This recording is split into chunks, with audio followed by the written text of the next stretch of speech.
Viral video uang koin Rp500 dihargai Rp750.000.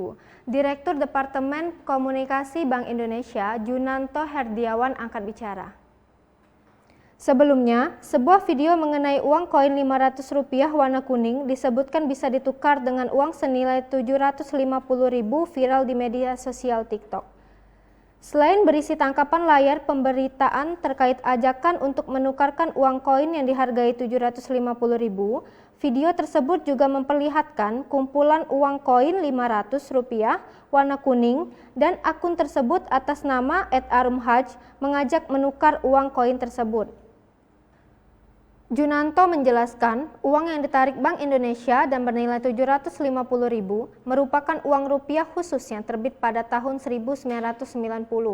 Sedangkan uang yang ditampilkan dalam video bukanlah uang rupiah khusus tersebut, tetapi merupakan uang koin Rp500 bergambar melati. Sebelumnya diberitakan, Bank Indonesia akan mencabut dan menarik 20 jenis pecahan uang rupiah khusus URK tahun emisi 1970 sampai 1990 dari peredaran.